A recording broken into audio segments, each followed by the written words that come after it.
What's up, everybody? Welcome back to Sports Talk with Hawk. So, we're going to jump right in, and here's why. I realized at the end of last episode, at the end of the Mount Rushmore game, which I hope you guys enjoyed, I hope this weekend you are planning on bringing that out and having fun at your Super Bowl party. So I hope it brings you a lot of laughs, maybe a lot of questions, and, potential to mock people is not the intent, but I know it will. But I realized at the end that I said we were going to do the salary cap series. The problem is, I already had it in the calendar to go through the schedule team by team. Yes, we know who they're playing. We know if they're home or away. And like I said last week, we got some banger ones, guys. We have got some amazing rematches. Different things that the NFL loves. Primetime matchups that, honestly, I don't know how the NFL is going to balance Sunday night football with Sunday primetime slot. Honestly, the Cowboys are basically just going to have to sit there. I really wouldn't move them out of the 425 slot. Not going to lie. Just keep them there all year. But what you're going to see is that the matchups we get next year really do give us, it's going to be interesting. The teams that we're all rooting for, especially after this year, the newer teams, the Texans, the Lions, man, those schedules got tough. That's what happens when you win your division. You win the division, you play the number one teams when it comes to the round robin. So, for those of you that do not know, here is how the schedule is played out. The schedule is made this way. The schedule is made that you play your division opponents twice. You play one whole division once. So the AFC South will play the NFC South. You then play a whole division in your own conference as well. So they'll all play the AFC North. And then the seeding will determine who else they play. So you will play the, let's say for the Colts, the third place team in both the AFC East and the AFC West.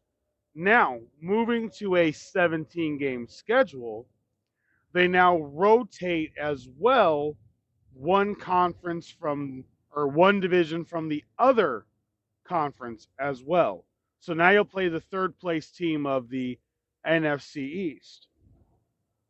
With a 16-game schedule is really easy. You play two whole divisions, there's 6 games. You play um,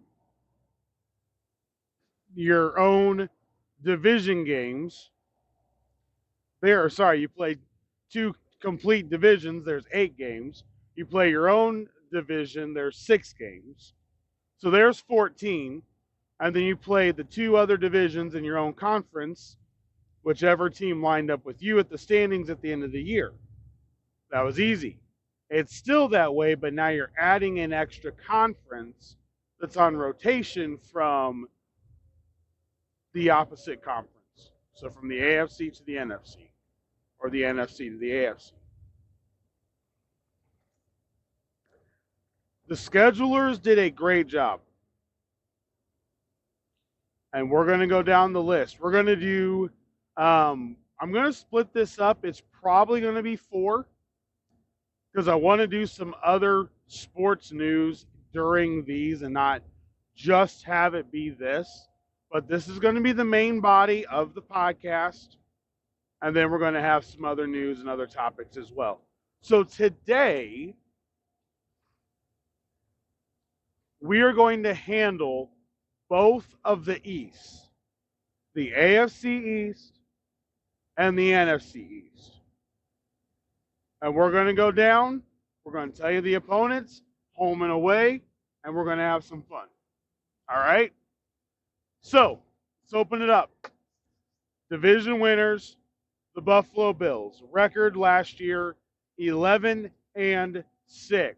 Swept Miami. Had a rocky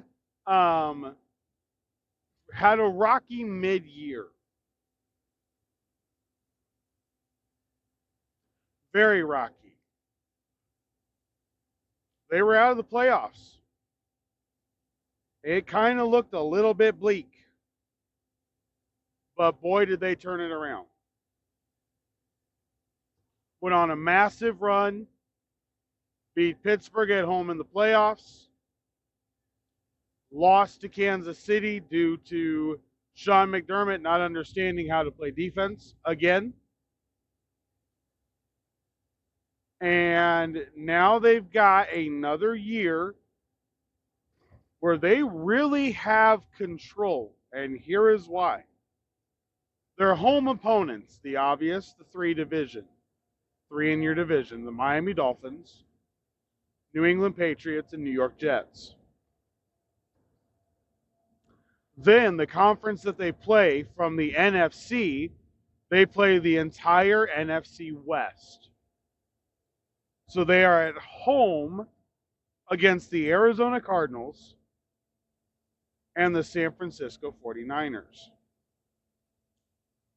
The division that they also play in the AFC, the whole division, is the AFC South. They are home against the Jaguars and the Titans. Not gonna lie, that right there, by itself, to me, looks like a solid 6-7 win homestand. The Niners game at home is going to depend on when it is. Really going to depend on when it is. Buffalo beats Kansas City in the regular season. Kansas City and Buffalo in the regular season, I'll take Buffalo in the regular season. The Chiefs aren't going to have Chris Jones. Obviously, my official standings prediction, those ain't coming out till we got a long time till then. We got it 7 months before I do that podcast. But honestly, home against the Dolphins, Jets, Cardinals, Patriots, there's 4 wins. I bet they beat the Jags and Titans. There's 6 wins. So the 2 questionable games at home, to me, are the 49ers and the Titans. 49ers and the Chiefs. Now, their road schedule.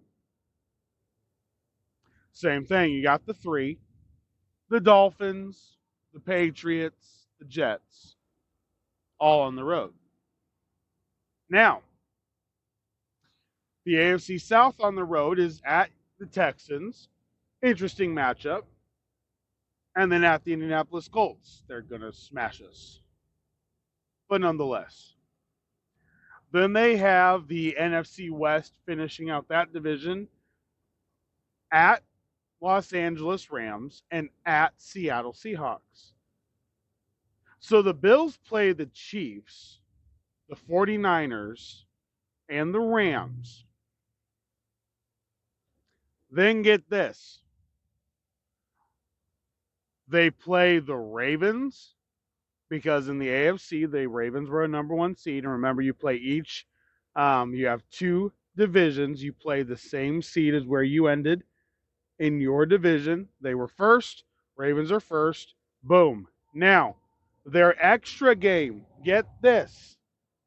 The extra game, so the 9th game, quote unquote, is actually a road game. They play 9 road games in 2024 at Detroit. So just the Buffalo Bills, just the Bills have the 49ers, the Chiefs, the Rams, the Ravens, and the Detroit Lions and the Houston Texans. They have got a playoff schedule all by themselves.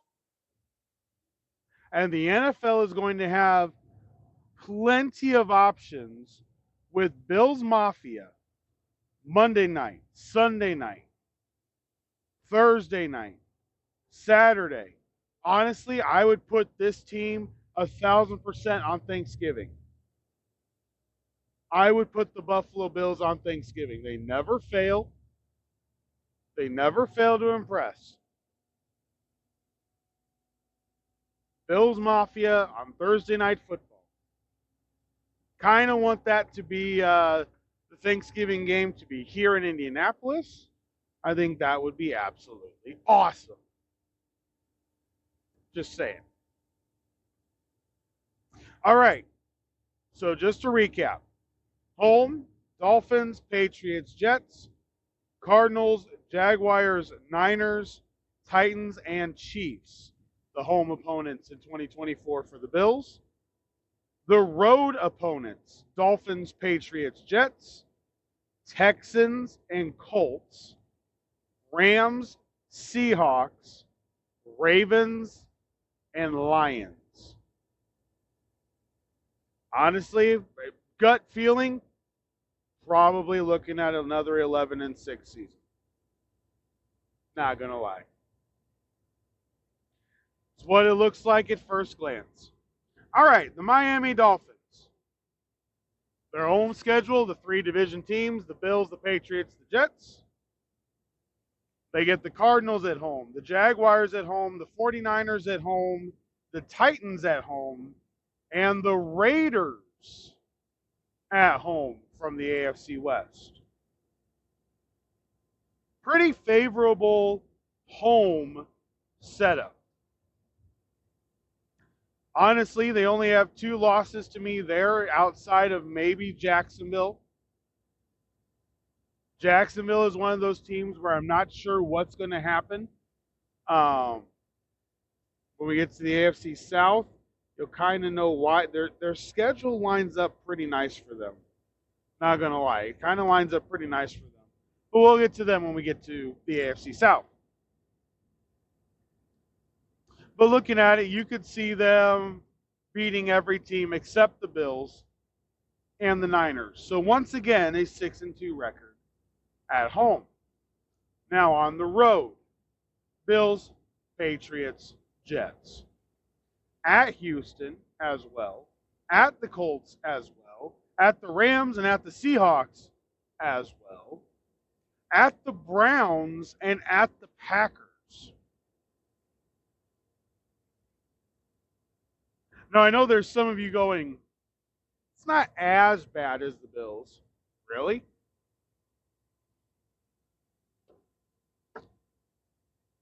Are you sure? You trust a Dolphin team in Green Bay If it's a December game, oh, so help me. If the Dolphins have back-to-back games against Green Bay and at Buffalo, oh, my word. Those Dolphins will be so frozen, it'll take them 3 weeks in the Florida sun to be able to thaw out.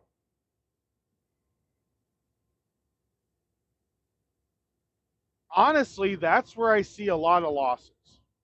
They were 11-6 this year. We already got 2 losses at home. They could lose 4 or 5. They could go 10-7. The Bills, the Texans, Rams, Seahawks, Browns, Packers. And depending on how the Colts defense is and what happens, maybe there, but really 10-7 is kind of my gut feeling on the Dolphins. I don't think they're going to be able to fool a bunch of people this year. And they're playing a bunch of good teams on the road. And that's what they didn't do this year. All right, the New York Jets, hopefully with Aaron Rodgers. It's what they're hoping. They want Aaron Rodgers. They want him to be able to lead this young Jets team, hopefully. Well, who's he got to play? Well, they are home against Buffalo, Miami, and the Patriots, as usual. They are home against the Texans and the Colts. They are home against the Rams and the Seahawks, and then home against the Broncos as well. Little bit of an interesting schedule there with the road Texans, the road Colts are not the same. The Rams travel well. They're a pro team. They're straight up a pro team. Seahawks, not really sure what they're going to be this year. So, honestly, when you look at it, pretty favorable schedule. Kind of a favorable schedule.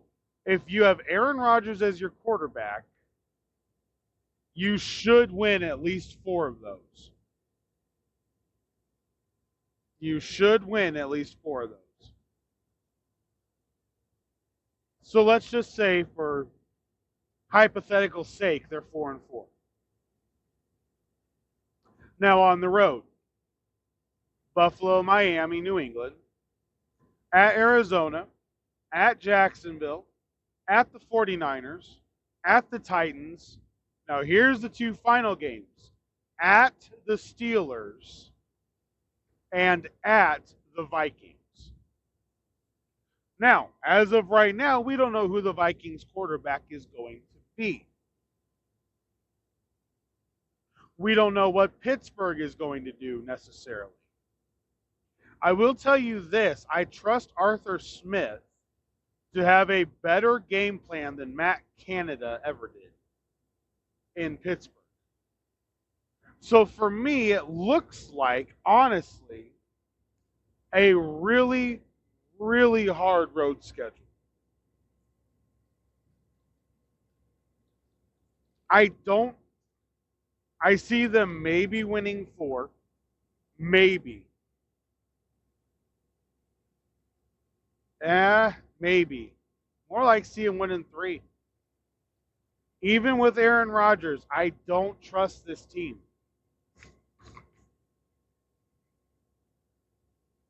They can beat the Cardinals. They can beat the Titans. They can beat the Patriots. But can they beat the Bills on the road, the Dolphins on the road, the 49ers? Heck no. The Jaguars, the Steelers, the Vikings? I don't see it. I really don't see it. Don't. So I'm going to say they may go 7-10 again. They may go 7-10 again. All right, the final team in the AFC East, the Patriots under new coach Gerard Mayo, who is building a not an underwhelming staff. It's not an underwhelming staff. He's bringing in a staff designed to just kind of build a foundation. I believe he understands he's got to build build that concrete back in, put that steel rebar back down in the ground, and build the solid foundation again before he can do anything else. He's brought in coaches that are designed to just help the players get through the year. And I like the move. He's not wrong. His evaluation is correct. And I'll give him all the credit that he deserves. But the schedule, the home schedule is the Bills, the Dolphins, the Jets, as normal. The Texans and Colts at home. The Rams, Seahawks, and Los Angeles Chargers at home. Well,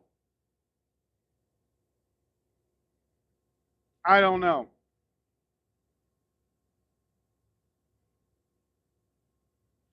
I don't know.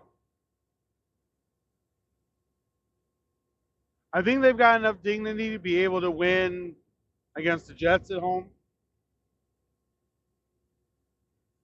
Maybe the Colts. Don't really know what's going to happen with them. I know it's sad. I don't trust Steichen. I'm sorry. Just the rumors coming out of Indianapolis right now are he doesn't have the locker room. So 1, maybe 2 wins at home. Depending on timing, where everything's at, Seattle possibly. So take your pick. Either they'll beat the Seahawks or the Colts at home, and probably the Jets at home as well. So there's 2 wins at home. Now let's go to the road schedule. The Bills, the Dolphins, the Jets, the Cardinals, the Jaguars, the 49ers, the Titans, the Bengals, and the Chicago Bears. I think they got a better shot on the road games. Cardinals, Titans, Bears. If Joe Burrow's injured, the Bengals. I think they got a chance to get 5 wins because of the road schedule. Maybe they could go 5-12. Gut feeling is it's going to be really difficult, but maybe they can go 5-12.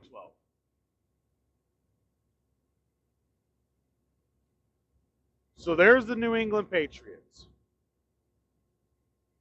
Bills, Dolphins, Jets, home and away. Home against the Texans, the Colts, the Rams, the Seahawks, the Chargers.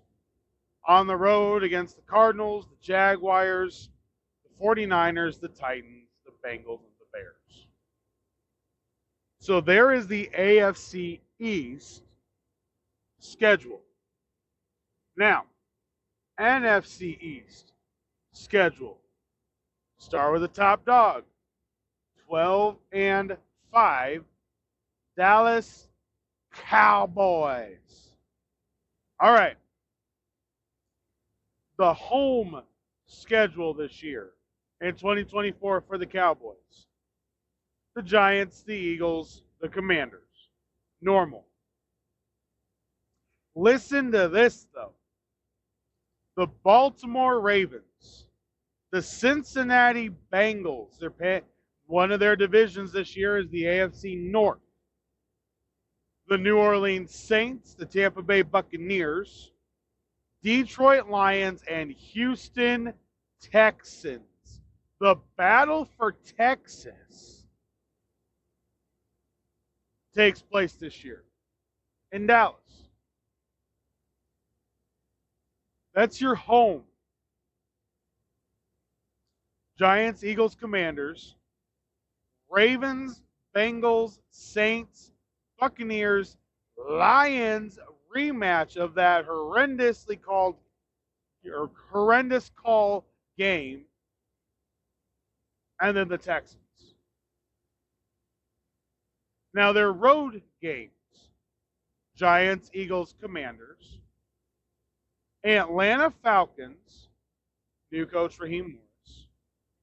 Carolina Panthers, new coach Dave Canales. Cleveland Browns. Pittsburgh Steelers. I hope this is a Monday night game. I really do. I really hope it's a Monday night game. Dallas on the road is not the same team. I hope it's a Monday night game. Dallas Cowboys, Pittsburgh Steelers, and I hope it ends up working out the way it should. I'm not going to lie. Yes, I know, but I want to see the graphic Cowboys versus Steelers. I want them to play in Pittsburgh. I want it to be outdoors. I want it to be let's go, let's play. It'll be fun, if nothing else. And then their final team on the road, the 49ers.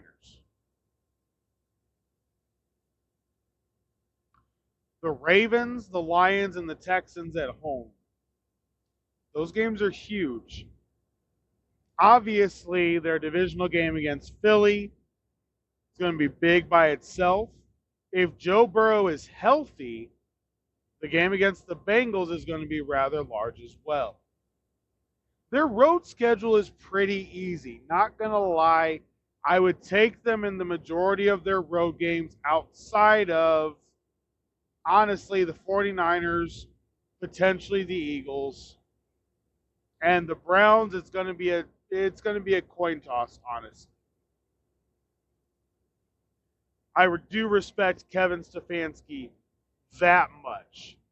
I believe he has done that good of a job in Cleveland, and I do respect him that much that I think that he could come up with an offensive scheme that would absolutely stymie anything the Cowboys wanted to do. And I don't know how good the Cowboy defense is going to be now without Dan Quinn. So it's an interesting position. But there's the Cowboys schedule. Now, let's talk about the Philadelphia Eagles. Nick Sirianni coaching for his job. He could be fired by Thanksgiving. They could have their new coach hired after Thanksgiving. It could be Belichick. It could be Vrabel.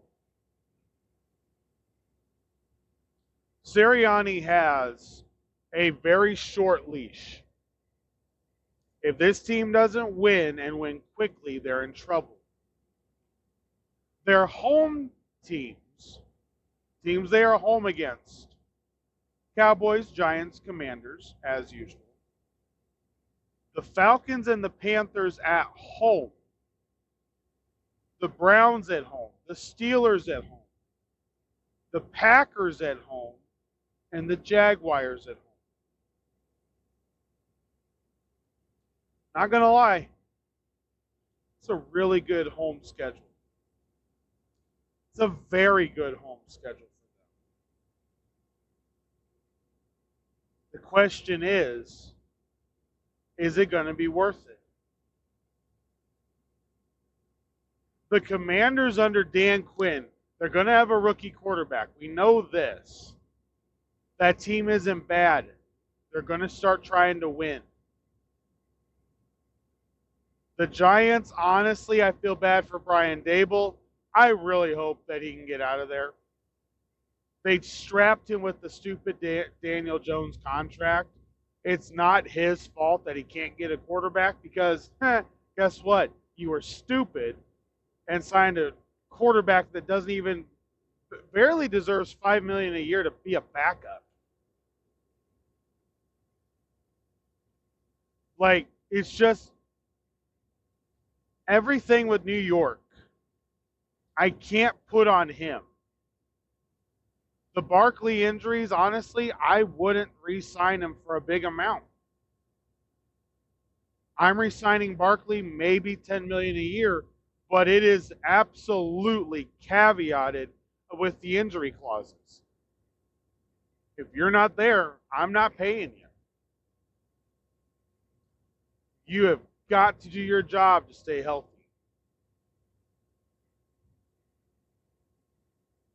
So that's the home. That's the home. It's definitely winnable for the Eagles. Definitely a six-win home schedule. But now let's go to the road. Cowboys, Giants, Commanders. On the road against the Ravens, on the road against the Bengals, on the road against the Saints, at the Buccaneers, and at the Rams. That's where it goes downhill.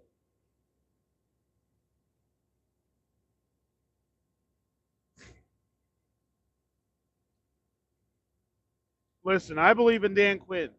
The cap space, this is definitely early. This is pre-free agency, pre-draft. I understand that. I believe in what Washington's going to do. They've got Adam Peters, a 49er graduate GM, that is going to completely build this team up. They have got draft capital.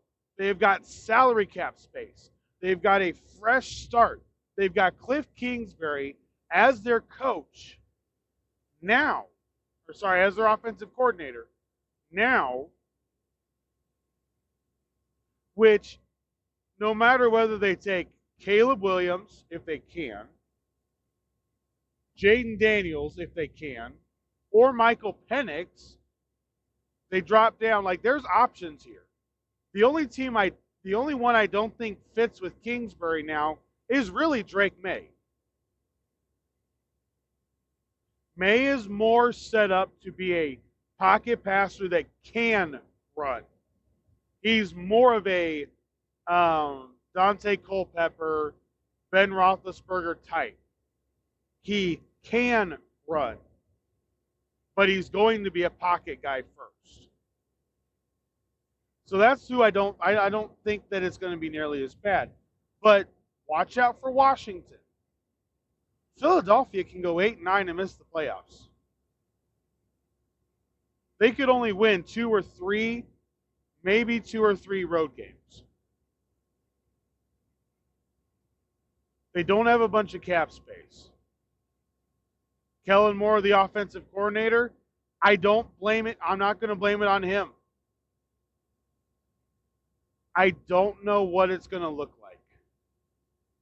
So honestly, 8-9, 9-8, it's kind of what it's looking like right now.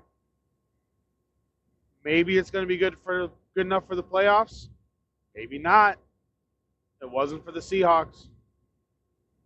So there's the Eagles. Home games: Cowboys, Giants, Commanders, Falcons, Panthers, Browns, Steelers, Packers, Jaguars. And on the road, Cowboys, Giants, Commanders. And then they got the road tilt against the Ravens, the Bengals, the Saints, the Buccaneers, and the Rams. All right. Next, New York Football Giants. Went 6-11 last year and don't even know how they did that. That's how good of a coach Brian Daboll is. He got 6 wins out of a team that really shouldn't have even gotten 4. So good for him. Their home games this year: Cowboys, Eagles, Commanders. They are home against the Ravens, the Bengals, the Saints, the Bucks. They're home against the Vikings and the Indianapolis Colts. There's a couple W's in there. I think there's a couple W's in there. The Saints on the road, you guys know, I don't think Dennis Allen is that great of a coach. The Saints at home, the Bucks at home, the Colts at home, the Vikings not in the Dome, a road Viking team.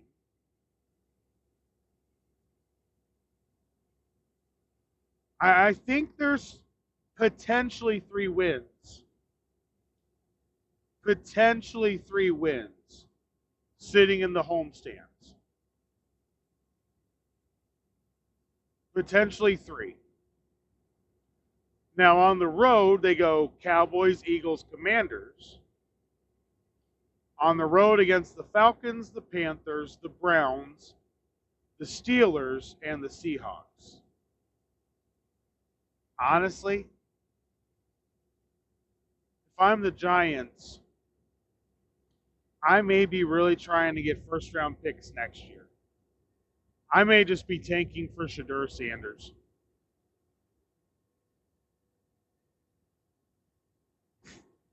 I'm not kidding. I'm not kidding.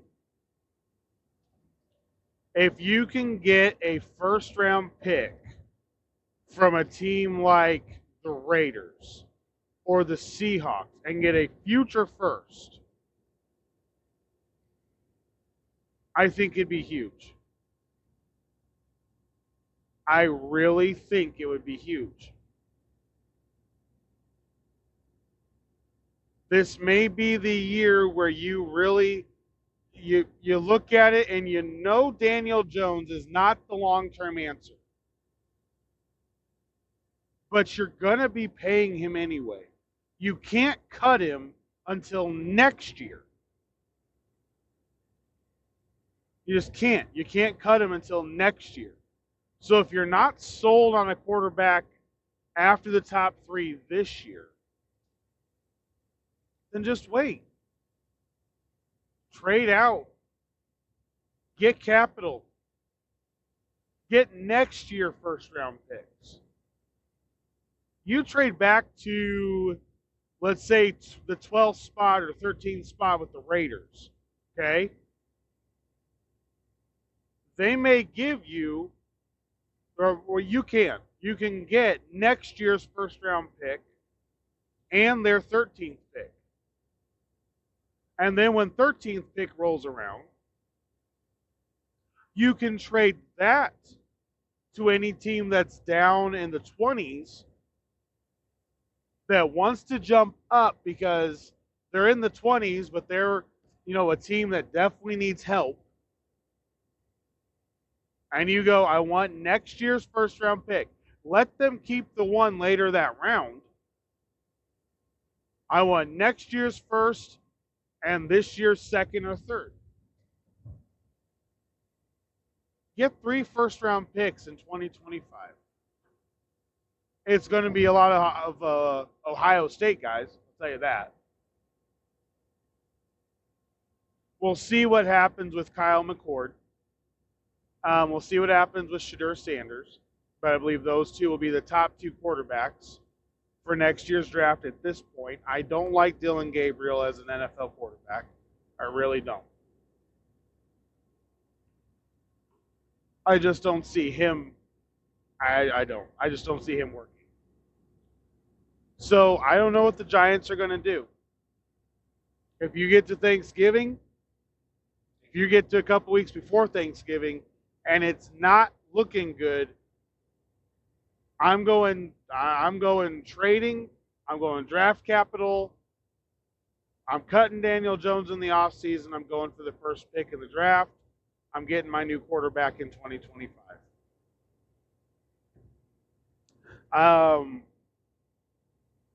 I don't see more than 4 or 5 wins, guys.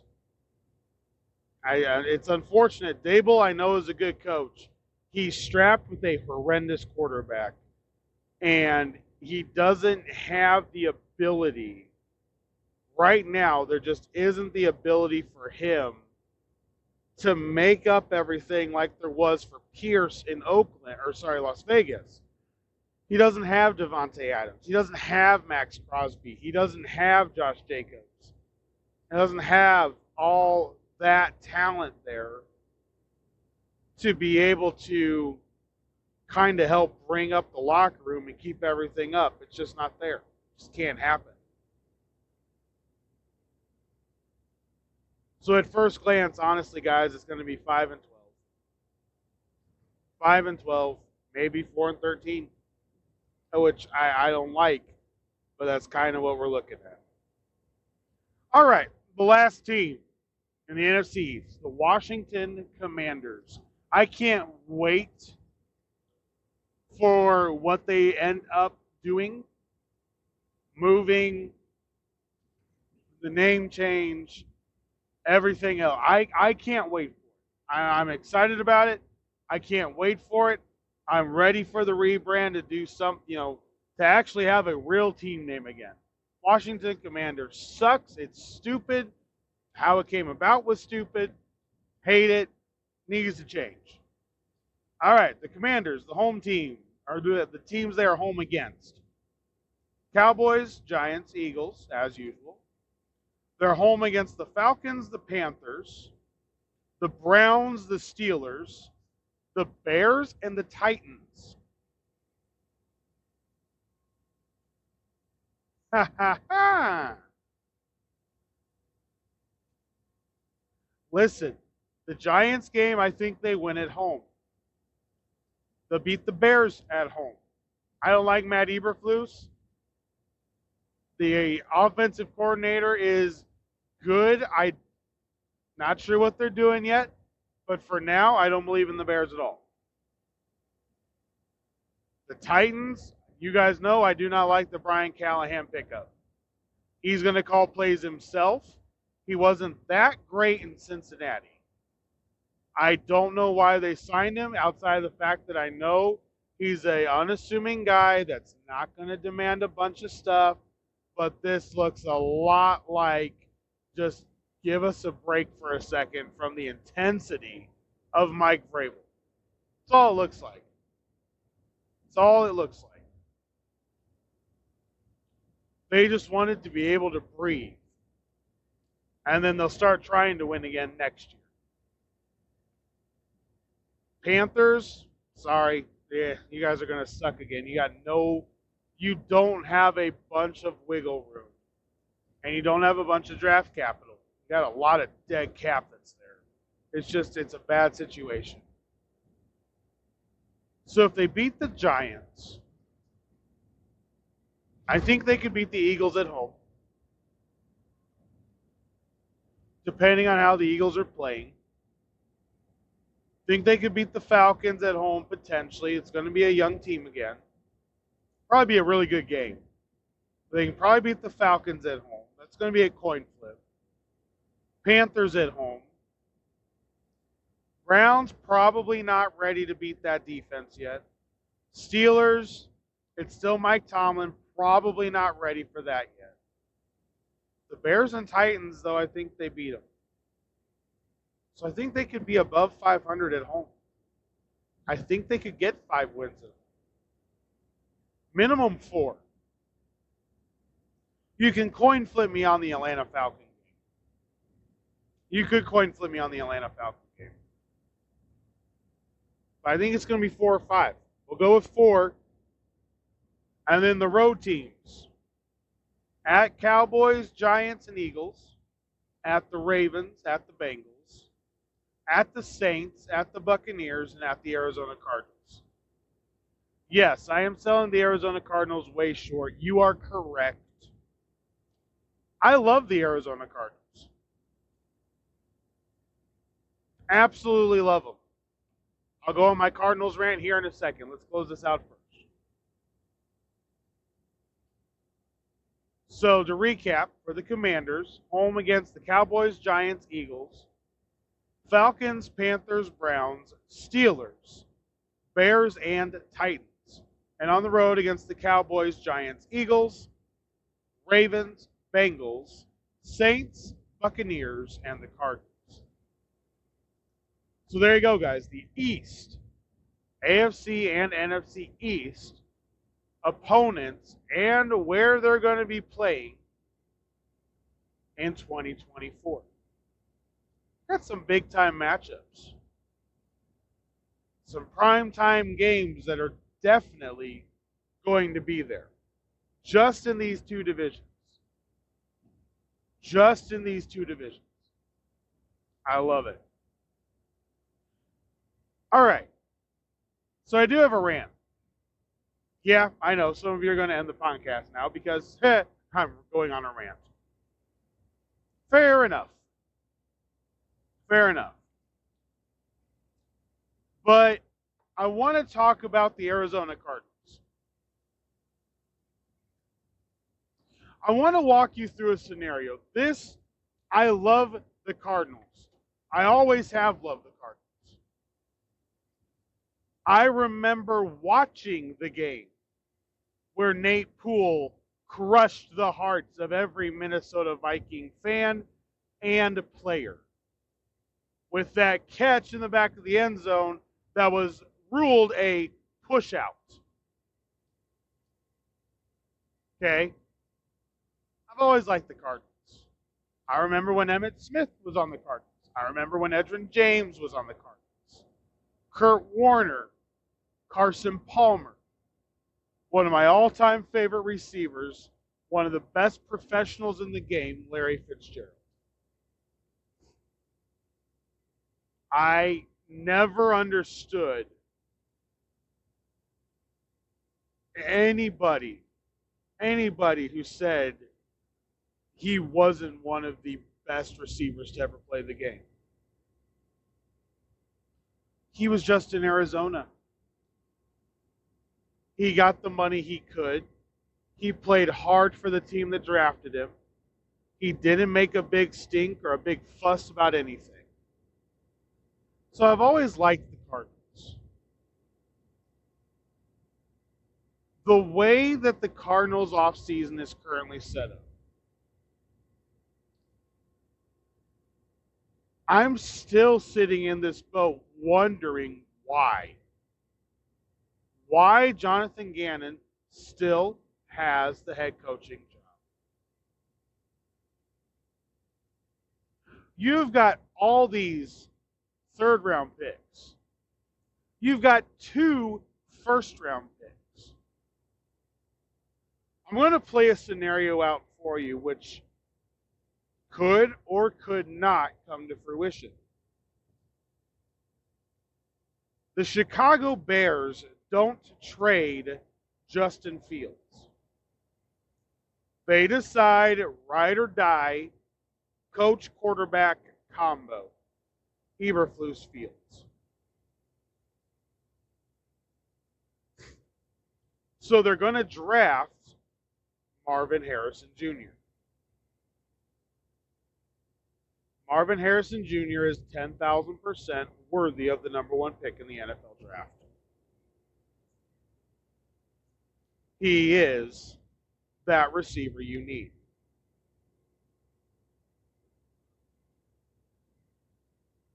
If you're not going to go quarterback, that's the pick. Now, if that happens,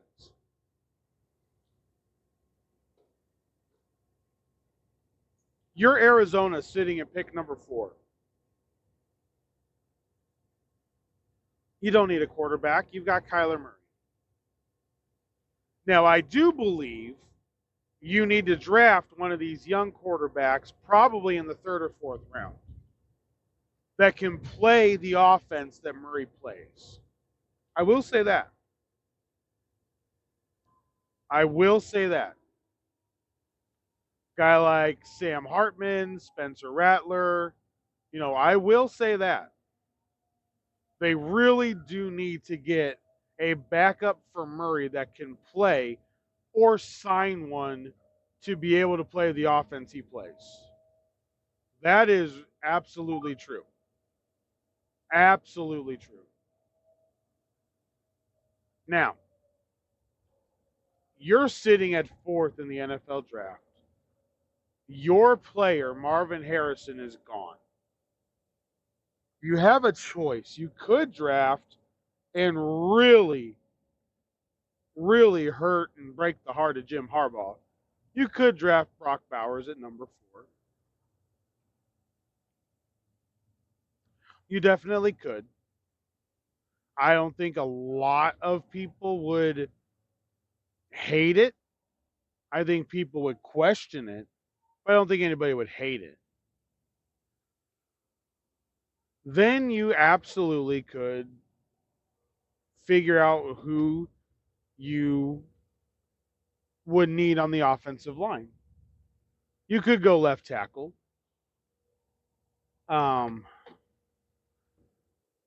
you've got a couple different options. Honestly, I'm trading it.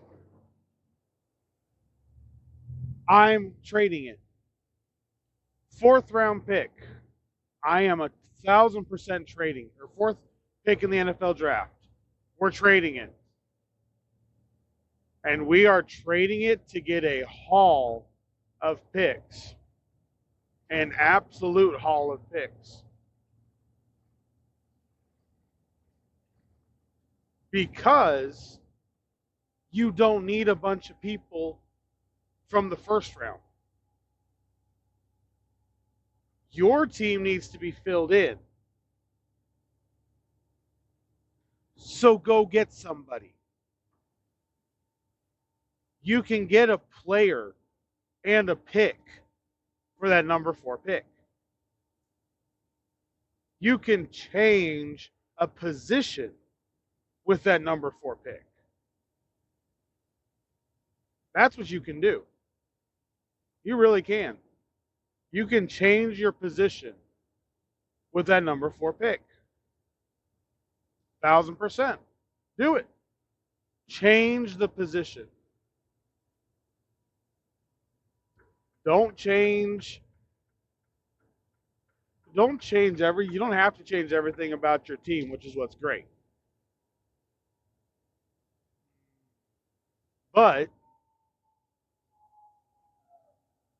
it's change enough. Just change enough. You just got to get better. If Kyler Murray's healthy, you're going to have the ability to win. Just get weapons. And this is a loaded draft for weapons. Will Shipley, the running back from Clemson University, works great in this offense. Tavian Sanders from Texas, the tight end, works great in this offense. Xavier Worthy, Troy Franklin, Jacob Coing, hometown kid from the University of Arizona. Hemby, the running back from Maryland. Like, you've got a gold mine right now. You can get, same thing with the Giants. That 4th round pick can get you a 1st round pick later in the draft and a first next year. You can't waste the gold mine you're on top of. If there is one team I wish I was the GM of this year that has everything in front of them, it's the Arizona Cardinals. They've got everything. They have got the draft capital to be able to do whatever they want. They got the draft positioning to do whatever they want.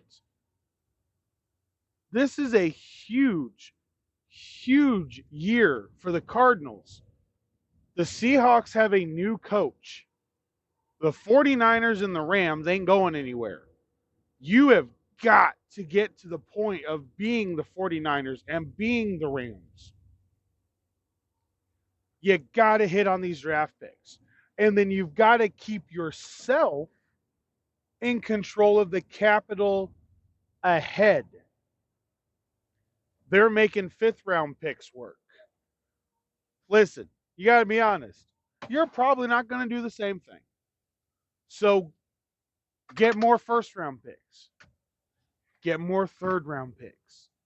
Do what you need to do to keep pace with them. Because that's all you got. It's all you can do, and it's all you got. All right, rant over. There it is, guys. There it is. All the opponents for the AFC and the NFC East. And then the team that I absolutely wish I was general manager of this year, the Arizona Cardinals, because they have got everything that you want as a GM. And you got to nail it. And you got to make sure that your coach doesn't screw up what you do. I think it's a key year for the Arizona Cardinals. They can become relevant again. And this division could become like the AFC North was last year, where every single team is above 500. You can do that in the NFC West. But it's going to take Arizona understanding they got to start hitting and they got to start getting this stuff right. And it's really important to do it this year. Thank you so much, guys, for stopping by today. Tomorrow we will do the Norse, AFC North and NFC North, do the schedules for both of those, and check in on the NBA trade deadline moves and deals. We'll go down the list of the NBA trades that took place leading up to today at 3 o'clock here on Thursday. All right, guys, have a great rest of your day. Thank you so much for stopping by. If you're on YouTube, make sure to hit that subscribe button, hit that like button, and ring the bell. And if you're on Spotify, thank you so much for stopping by. Until next time, guys, this is Sports Talk with Hawk. I'm Hawk, and I'm out.